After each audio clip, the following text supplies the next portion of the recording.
গোপাল আমার সঙ্গের সাথে। সবাই বলে ভগবান কথা বলে না, পাথর হয়ে থাকে।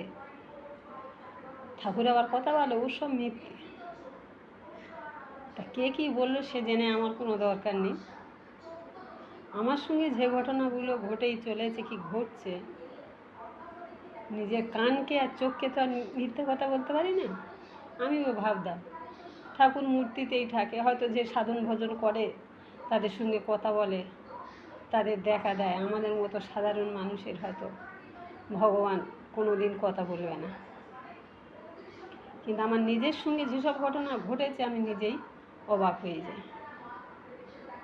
আমি সারাদিন ফাঁকে পড়ে থাকি, সেই 5:30টায় ঘর থেকে বেরোই, মানে 4:30টার দিকে উঠতে হয় আমার। আমি গোবিন্দকে যেটুকু, আমার গোপাল আমি তো ঠাকুর ভাবি না, সে আমার সন্তান ভেবে আমি তাকে রেখেছি। তার মানে যেটুকু করার মানে সময় হয়, সকালবেলা উঠে বেরোবার টাইম তো চান টান করে ভোগ আরতি করে আসি। যদি না সময় পাই তবে একটু তুলে তার মুখ হাত ধুয়ে একটু সকালবেলাকার ভোগটা দিয়ে আসি।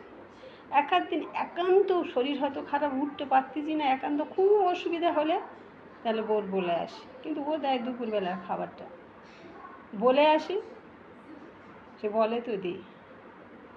কিন্তু আমি আমারটুকু যেটুকু হয় আমি গোবিন্দ সেবা করে দিয়ে আসি। তা সত্যি নিজের সঙ্গে আমার প্রাণসখা না যদি কথা বলতাম তাহলে আর জানতাম। ভক্তি থাকলে আর তার নাম করলে, স্মরণ করো, তুমি মাছ খাও, মাংস খাও, যাই খাও, কিছুই বাঁচা নেই। কিন্তু মানুষ বলে বাবা গো ওই মাংস যে খায় তার ঠাকুর তার পুজো নেয় না। একদম সব মিথ্যে কথা, একদম সব মিথ্যে কথা। আমি সবসময় সব কিছু খেতাম, ভগবানের কাছে প্রার্থনা রাখলাম, হে গোপীনা তুমি জানো ছোটো থেকে মা স্বাভাবিক যেরকম অভ্যেস করে সেই অভ্যেস তার হুট করে যাবে না।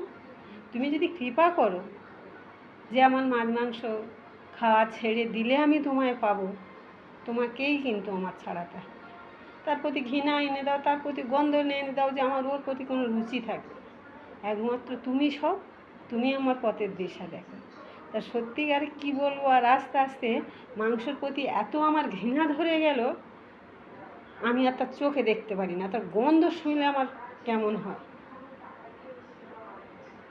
সেই থেকে বুঝেছি গোবিন্দ না চাইলে কিছুই হবে না, আর সে আবার চাইলে সব কিছু হবে। মাছ খাই, খুব কম খাওয়া হয়, তবু খাই আর কি, কম হোক বেশি খাই তো খাই।